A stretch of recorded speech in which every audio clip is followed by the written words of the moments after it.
Mario Rivadulla presenta Teledebate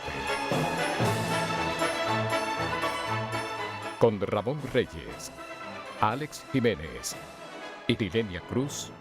Teledebate, objetivo y veraz, siempre fiel a la verdad. Sean todos bienvenidos, amigas, amigos televidentes, a esta nueva entrega de Teledebate, donde como habitualmente esperamos estar con ustedes, Dios mediante, por la próxima hora, compartiendo temas que confiamos sean de su interés y su agrado. La reflexión de este día dice así: quien encuentra un verdadero amigo encuentra un tesoro. Y los pasos de la historia nos recuerdan que en el lejano año 68, el emperador romano Nerón apeló al suicidio al conocer que había sido condenado a muerte por el Senado. Su historia registra numerosos crímenes y excesos, incluyendo el incendio deliberado de Roma que él atribuyó a los cristianos y que lógicamente incrementó la persecución contra estos. En el año 1844 los trinitarios decidieron dar un golpe de Estado ante la inminente anexión de la República Dominicana a Francia. En 1862 el Senado estadounidense acordó la abolición de la esclavitud en todos los estados de la Unión. En 1870 murió el famoso novelista inglés Charles Dickens, cuya fama y calidad literaria han perdurado en el tiempo. Y en 1923 nació en la ciudad de Santiago de los Caballeros Donald Joseph Reed Cabral. Abogado de profesión y comerciante, en 1960 salió a los Estados Unidos tratando de recaudar fondos para el derrocamiento de Trujillo. A la muerte de este fue nombrado vicepresidente del Consejo de Estado y luego ministro de Asuntos Exteriores. Y en el año 1963 pasó a presidir el triunvirato que sustituyó al derrocado gobierno de Juan Bosch. Posteriormente estrechó relaciones con Joaquín Balaguer, pasando a presidir el Partido Reformista. Ya retirado de la política activa, dedicó sus últimos años a promover la educación como presidente de APEC. Falleció en la capital en el año 2006 a la edad de 83 años. Bien, pues hoy el presidente de la República había inaugurado o dejado inaugurado, estaba así anunciado, el Palacio de Convenciones, levantado en un tiempo récord, que servirá de sede al encuentro de la OEA, que tendrá lugar del 13 al 15 de este mes. Se comenzará el lunes hasta el miércoles. Fuera de agenda, pues varios disidentes cubanos van a ser recibidos por la Comisión de Derechos Humanos del organismo, a fin de escuchar sus denuncias sobre persecuciones, detenciones arbitrarias, acoso, que se han estado incrementando paradójicamente luego del restablecimiento de relaciones con las Naciones Unidas. Aquí precisamente tenemos una estadística que envía la Comisión Cubana de Derechos Humanos y Reconciliación Nacional que preside Elizardo Sánchez Santa Cruz. Mensualmente, pues él nos envía este reporte y para que tengan una idea, en el mes de mayo pasado fueron detenidas 724 personas. En enero fueron 1.414, en febrero 1.141, en marzo 1.416, en abril 1.380 y en mayo 724. Todos estos detenidos por razones de carácter político.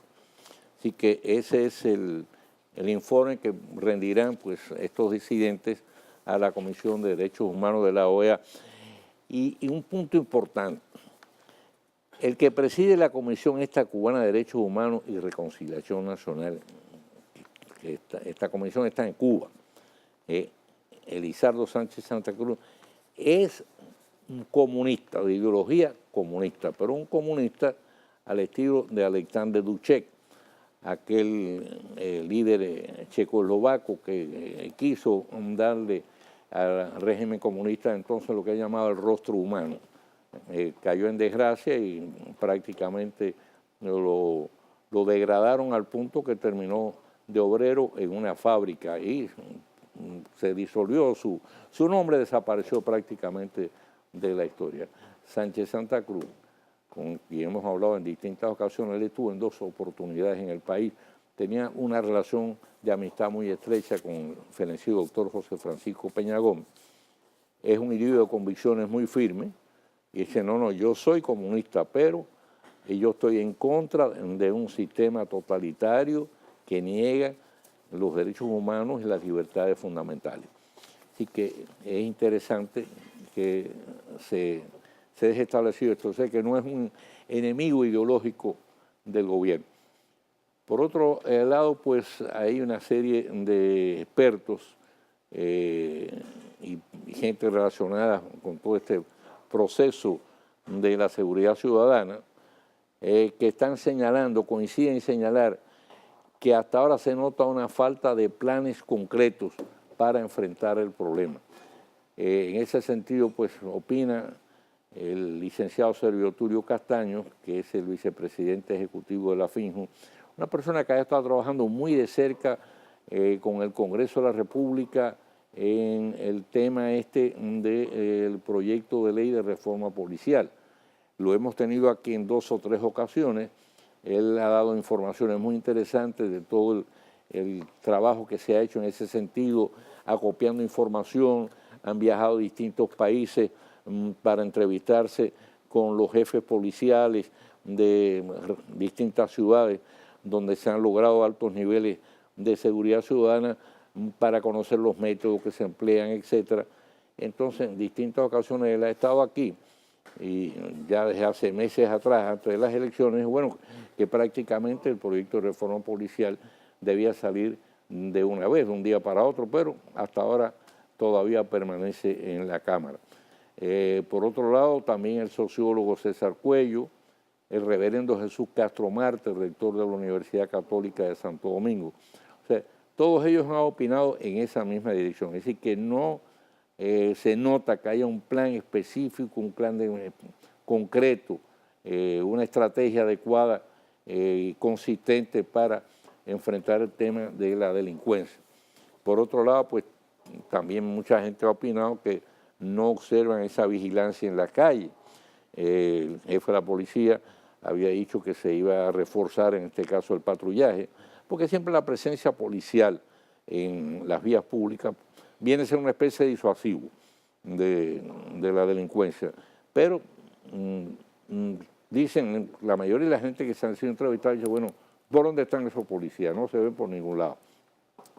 Por otro lado, se revela, y esta es una falla en ese sentido muy penosa que demuestra precisamente que no se ha seguido un plan de consistencia en ese sentido, que el plan de seguridad ciudadana que tenía entre sus responsabilidades registrar la cantidad de motores que circulan en el país, solamente en el curso de 10 meses pudo registrar, empadronar 131.000 motores de un total de 2 millones que circulan.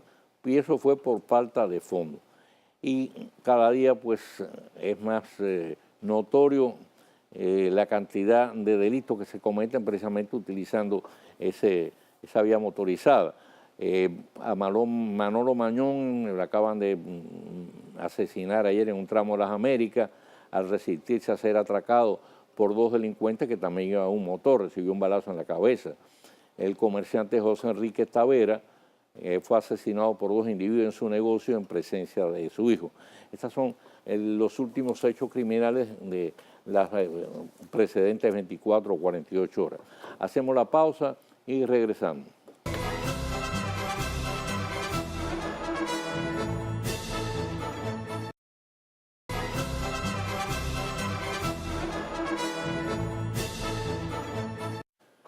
Bien, en el anterior segmento hablábamos de la participación de motores en los actos delictivos. Ayer precisamente pues salió la información de que alrededor del 60% de los hechos criminales que se cometen en el país vinculan la participación de motores. Y hoy sale precisamente en el periódico El Nacional una información muy interesante en este sentido, del colega José Jaque, que escribe ahí una columna muy interesante hace muchos años, que se llama ITT. Pero Jaque, durante 9 años, fue relacionador público de AMET. O sea, conoce muy bien todo este tema del transporte y de la ley que regula el tránsito, la ley 241. Y él dice que basta con aplicar en este caso la ley. La ley establece de manera expresa que 2 personas no pueden viajar en motocicleta. Está prohibido que 2 personas viajen en motocicleta. Entonces, esa ley no se está aplicando. Aquí a veces en ocasiones hay 3, 4, hasta 4 personas en un mismo motor. Familias completas. Pero bueno, lógicamente una familia que vaya con 2 muchachos, está claro que no va a atracar a nadie, no va a cometer ningún hecho criminal. Pero continuamente transitan motores con 2 personas y generalmente los hechos delictivos que se cometen en motores pues llevan precisamente 2 personas. Uno es el que se encarga de manejar y el otro es el de generalmente el que lleva a vías de hecho la acción criminal.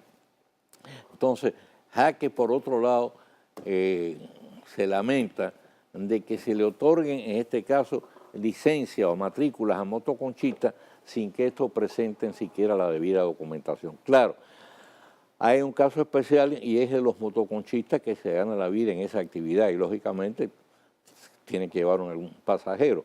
Pero para esos casos, precisamente, desde hace mucho tiempo se habló, y como todas las cosas aquí, pues se descontinúan, y el Diario Libre lo recordó ayer, y nosotros también lo estábamos recordando aquí, precisamente basado en esa información de ese popular matutino gratuito, de dotar de chalecos de identificación a los motoconchistas que se dedican a esa actividad desde el punto de vista laboral, para distinguirlo de los que, por el contrario, bueno, pues no están trabajando como motoconchistas, sino se dedican a otro tipo de actividades y también, pues, lógicamente, pues, a actividades ilícitas o criminales. Por otro lado, tenemos, señores, que la Cámara ayer aprobó en 2 lecturas consecutivas la ley de armas. ¿Sabe qué tiempo llevaban esa ley pendiente en la Cámara? La había presentado el diputado reformista Ito Bisonó. Esa ley llevaba en la Cámara casi 11 años, señores, 11 años. O sea, eso es más del doble del tiempo que se necesita para cursar una carrera en la universidad. Entonces estaba compitiendo con el proyecto de ley electoral y la ley de partido que también duermen el sueño eterno. Se llevan hasta 12 y 13 años en las cámaras legislativas. Así que no sé cuál es el problema, que cuesta tanto trabajo que leyes de tanta importancia puedan tener un tratamiento de preferencial, que le dediquen más tiempo y que lógicamente puedan salir con más premura, sin que eso quiere decir que se hagan a la carrera, es decir, que se hagan de manera medalaganaria y festinada, pero sí que se le dedica el tiempo necesario, dada su condición prioritaria, para que salga en un tiempo razonable. No hay ninguna razón para que esa ley de armas haya estado 11 años pendiente de aprobación en la Cámara de Diputados y ahora todavía tiene que pasar al Senado. Vamos a ver si en el Senado no lo introducen una serie de modificaciones y entonces se dilataría mucho más tiempo. Ahora, hoy sale la información de que entre las características que presenta ese proyecto de ley, repetimos, todavía está pendiente de que vaya al Senado, allí se apruebe o se modifique y después, en definitiva, pues cuando ya esté aprobado por ambas cámaras, se envía al Ejecutivo para que lo promulgue, pues el problema es que esa ley de por sí sola no va a resolver el problema de la delincuencia. Así, pues es un arma más, pero repetimos que para combatir el problema de la delincuencia, para garantizar la seguridad ciudadana, hace falta un plan integral. Y de ese plan integral tiene que también, es decir, integrar, y valga la redundancia, tiene también que contemplar la aprobación del proyecto de reforma policial, porque el cuerpo policial en definitiva, por así decirlo, es el primer eslabón de lo que es precisamente la estrategia para combatir, prevenir y sancionar la delincuencia. Dentro de esa estrategia, lógicamente, como agentes también de importancia están la Procuraduría General de la República, el Cuerpo de Fiscales, finalmente los tribunales de justicia, que son los que tienen que juzgar esos casos y sancionarlos. Pero la policía, repetimos, el primer eslabón. Si usted no reforma en profundidad el cuerpo policial, bueno, la ley de armas, en definitiva, no creo que pueda por sí sola ser un instrumento, un mecanismo efectivo para reducir la delincuencia de manera significativa. Recuérdense que el cuerpo policial necesita, entre otras cosas, primero hay que sanear el cuerpo, comenzar por el reclutamiento, hay que reclutar personal de calidad. Si usted no recluta personal de calidad para entonces investirlo de autoridad y darle un arma, bueno, entonces ocurre lo que ha venido ocurriendo. Una gran cantidad de agentes policiales que en unos casos protegen a los delincuentes y en otros casos ellos mismos también forman parte de las bandas delictivas y cometen una serie de hechos criminales y de fechoría. Eso por un lado. Por otro lado, la promoción tiene que ser a base de mérito, no que soy amiguito de un diputado, que soy amigo de un senador, que por allá entonces me están empujando para que me nombren cabo y después sargento y así hacer carrera dentro del cuerpo policial. Tiene que ser exclusivamente por mérito. Tiene que tener también una retribución justa, adecuada, que le permita vivir decentemente a la gente policial. Tiene que tener, lógicamente, medios de investigación acordes con la tecnología más moderna en el campo de la criminología. Todo eso hay que hacerlo y entonces esa ley de reforma policial o ese proyecto lleva muchísimo tiempo también dando vueltas ya en la Cámara. Dijimos antes ya que aquí había estado Servio Tulio Castaño en distintas ocasiones, el vicepresidente de Finjo, que ha estado trabajando también dentro de la comisión, porque había una comisión de la Cámara de Diputados, pero hay también asesores de carácter civil. Y dentro de ese grupo pues figura también Servio Tulio Castaño, que le ha dedicado mucho tiempo, mucho interés a ese proyecto. Pues ahí está todavía, supuestamente debía haber sido aprobado allá y no se sabe por qué sigue trancado, sigue encallado en la Cámara de Diputados. Y está también el proyecto que va a permitir en este caso la apropiación de bienes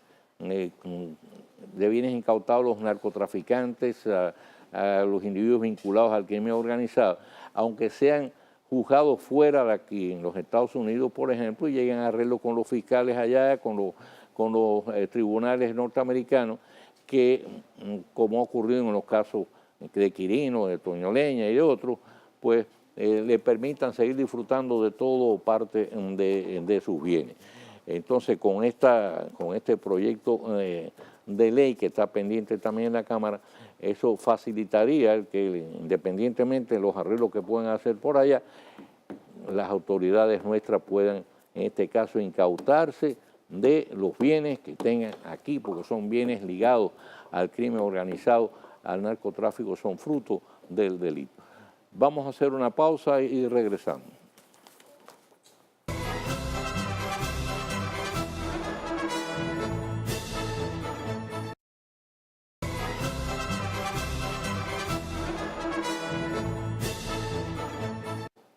Bien, hoy como todos los jueves, el Día de la Vida, era y es todavía, lo que nos queda un poquito. A mí me extraña que no habían venido, pero el problema que hay es que a veces la 27 de febrero, donde estamos situados el canal, se crean unos tapones increíbles. Entonces, el problema, ese es el motivo por el cual Marlene Berroa, que es muy cumplidora y muy trabajadora, llegó tarde, no es culpa de ella, es culpa de los tapón. Es culpa, es así. Aunque nos quedan pocos minutos ya, un par de segmentos de 7, 8 minutos, pero vamos a aprovechar para contar los teléfonos puestos en pantalla si un amigo televidente tiene algún tipo de consulta, de duda, necesita orientación, quiere expresar alguna queja, alguna denuncia, bueno, pues también puede hacerlo llamando por teléfono y le recordamos que es del interior sin cargo. Entonces, mientras tanto, vamos a estar conversando con Marlene. Sí. Marlene, en la semana pasada nos dieron la información de que se había establecido un nuevo sistema de comunicación que le facilita, en este caso, el comunicarse directamente con la DIDA. Exacto. A los pacientes. Es un sistema que ahora ustedes lo estaban ejecutando a través de un plan piloto en un grupo de, creo que eran 6 centros hospitalarios, más o menos, 6 centros médicos de ensayo. Este sistema consiste en que el paciente llega, encuentra algún tipo de dificultad, sencillamente descuelga el teléfono sin necesidad de marcar y sale automáticamente de manera inmediata el representante de la DIDA y le atiende su caso y se lo resuelve también, porque la DIDA resuelve este tipo de casos. ¿Qué tal ha funcionado hasta ahora el sistema? Hasta ahora muy bien, es un sistema que necesita promoción, incluso por eso aún hablamos la semana pasada, claro. El tema lo reiteramos, tenemos la necesidad de reiterarlo para este programa también. ¿Dónde está instalado? Hasta ahora instalado, tenemos como piloto 6, pero instalado tenemos 3. Tenemos en la Gómez Patiño, en la clínica Gómez Patiño, en el Centro Médico Vista del Jardín y en el Centro Médico Moderno. Hasta el momento tenemos esos 3 funcionando. El nivel de acogida ha sido bueno, aunque no tenemos un volumen tan amplio de llamadas porque como le comentaba, es algo nuevo, es un proyecto nuevo, el ciudadano debe acostumbrarse a saber que puede levantar un teléfono y comunicarse no solamente con un teléfono que le van a dar una orientación o una información, sino con la DIDA, el defensor de derechos, el que si tiene un problema en ese momento y tiene que enviar un representante, pues lo va a enviar. Correcto. El que si hay una situación que tiene que resolverse en lo inmediato y hay que hacer un contacto con la administradora de riesgo de salud, pues también lo va a hacer. Es decir, que buscamos la forma de que haya una capacidad resolutiva a través de estos teléfonos, no simplemente de orientación. Por eso se colocan en los centros de salud directamente, que es donde se presentan las quejas, donde se presentan las violaciones, los cobros de diferencia, de diferencias en emergencia, los cobros de depósito por internamiento. Es en el mismo centro. ¿El teléfono está identificado? Está identificado en un stand. Lamentablemente no le traje, pero le enviaré o le traeré imágenes la próxima semana para que puedan presentarlo. Es un stand identificado como que dice Dirección de Información y Defensa, DIDA, orienta, defiende, informa, con los colores de la DIDA, o sea que se puede identificar fácilmente por el usuario. Y el teléfono está justo en el centro del stand. Tiene un espacio para escribir, para que si tenemos que darle alguna información al usuario, pueda escribir ahí mismo. Y además tiene material promocional, material específicamente sobre los temas de salud. Aunque también se puede utilizar en un momento determinado y puede encontrar el usuario un sueldo que estemos promocionando de pensiones, de riesgos laborales, pero tratamos de que vaya específicamente con temas alusivos al seguro familiar de salud. Marlene, ¿cuál es el horario de que se puede usar el teléfono? Mira, el proyecto, el sueño, es que podamos dar 24 horas de servicio. Es el sueño que tenemos, ¿verdad? A mediano o largo plazo. Ahora bien, en estos momentos estamos dando servicios en el horario normal de trabajo, de 8:30 de la mañana hasta las 5 de la tarde. Sí, hay que recordar que es un plan piloto. Es un plan piloto. ¿No?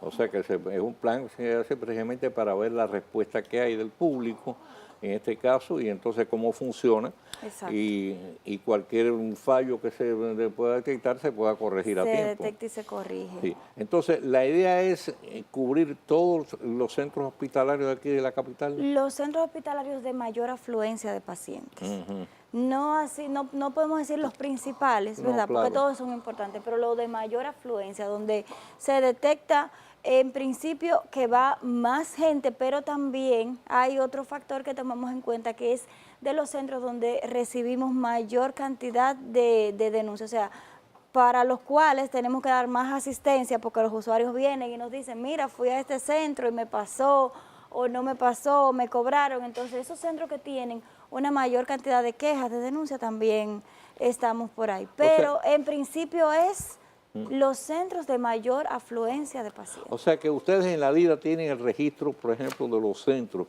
de los cuales proviene mayor cantidad de quejas. Claro que sí. Ujú. De los centros, tenemos de las ARS, de las AFP, todas esas informaciones. ¿Por qué?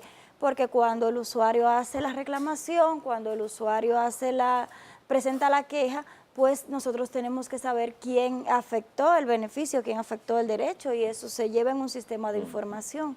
Sí.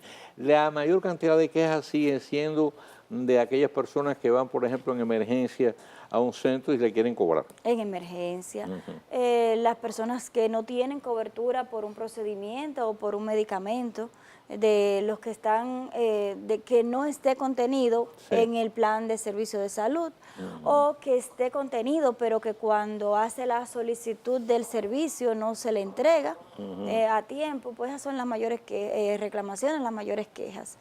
Lo que yo he notado siempre en el caso de la seguridad social, esto fue desde el principio, mira, cuando comenzó la ley, ¿no? Sí.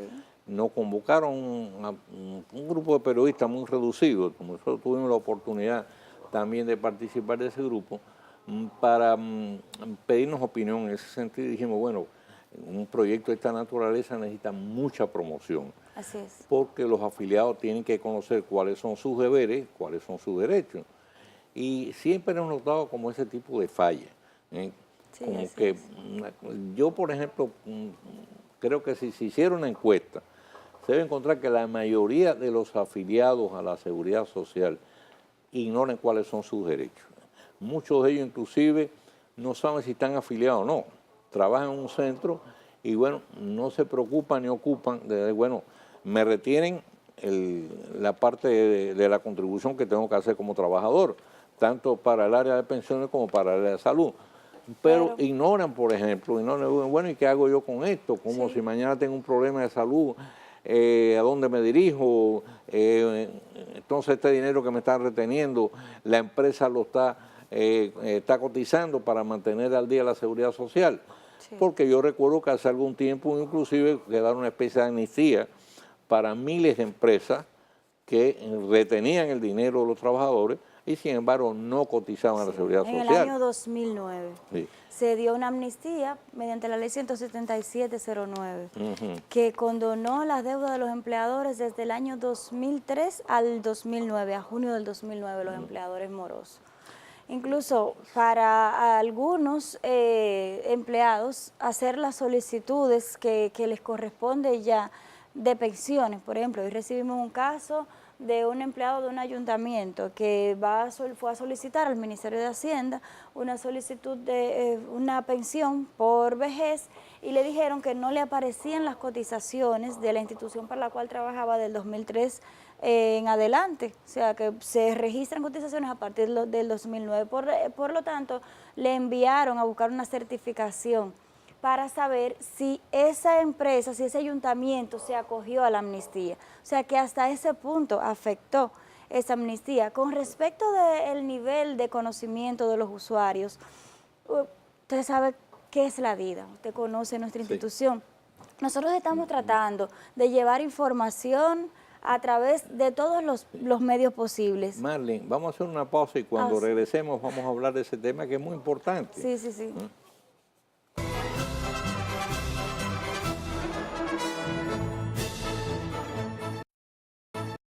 Bien, en el segmento anterior estábamos hablando precisamente de que lamentablemente pues muchos de los afiliados a la seguridad social tanto en el área de salud como en el área de pensiones, ignoran cuáles son sus derechos. Y esto es debido a que el sistema, a nuestro juicio, no ha tenido la suficiente promoción en ese sentido.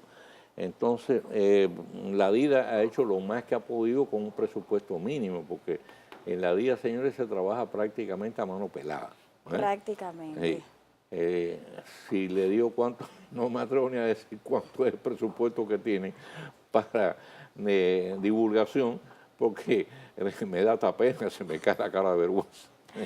Por eso este programa, por eso nosotros decidimos todos los jueves dedicarle este espacio a la DIDA, de manera espontánea y sin ningún tipo de costo para la DIDA, sino como un servicio social para los amigos televidentes.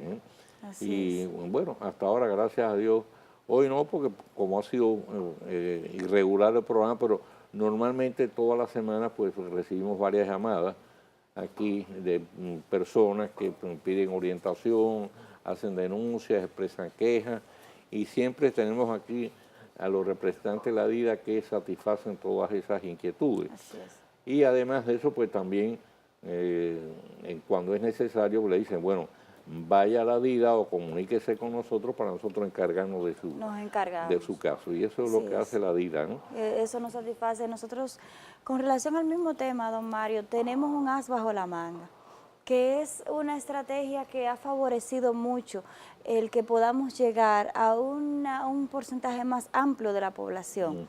Porque además de que aprovechamos lo poco que tenemos, que podemos dedicar a campañas publicitarias, que tenemos las charlas, los talleres, tratamos de ir donde quiera que se nos solicita, tenemos las redes sociales también, los programas propios de la DIDA, pero hay algo que ha significado la diferencia y son los acuerdos de colaboración interinstitucional. Los acuerdos de colaboración interinstitucional nos permiten que haya una DIDA en cada institución firmante de acuerdo. Que si en Higüey el Colegio de Periodistas, el Instituto de Periodistas, tiene un acuerdo, tenemos acuerdo con ellos, DIDA e Instituto de Periodistas, pues ellos son ente multiplicador. Pero esos entes multiplicadores nosotros los mantenemos dándole las informaciones de manera frecuente. Usted ha hecho que una el red. colegio de abogados, que el colegio médico, las diferentes asociaciones en las comunidades, las asociaciones de madres, las juntas de vecinos. Los sindicatos. Los sindicatos. O sea, todos esos acuerdos de colaboración representan aliados y representan DIDA en cada lugar. Usted me comentaba ahorita del aporte que hizo el BID, en el cual hay un componente que beneficia a la DIDA, y ese fue el componente que permitió, también gracias al gobierno que apoyó esta parte, que nosotros pudiéramos tener las oficinas locales que abrimos en el pasado, el 2014-2015, las oficinas, o sea, que se fortalecieron en el 2015, la oficina que se abrió en Puerto Plata, que reabrimos en Verón, que estamos en Higüey, que estamos en La Vega, que estamos en Mao, que estamos en Samaná.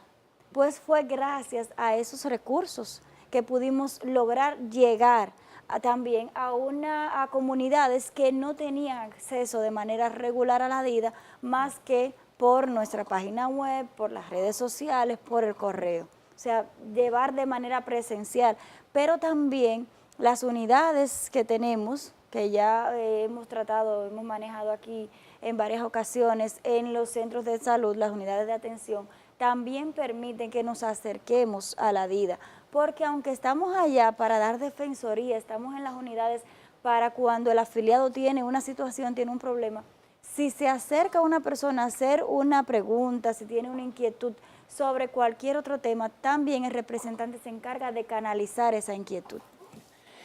Marlen, se nos agotó el tiempo de este espacio hoy acortado, debido a los tapones de tráfico.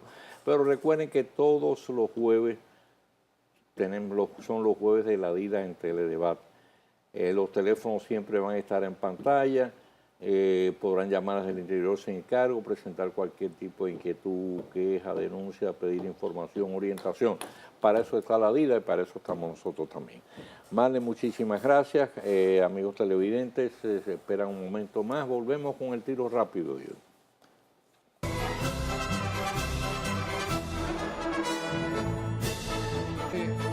El tiro rápido de Mario Rivadeneira.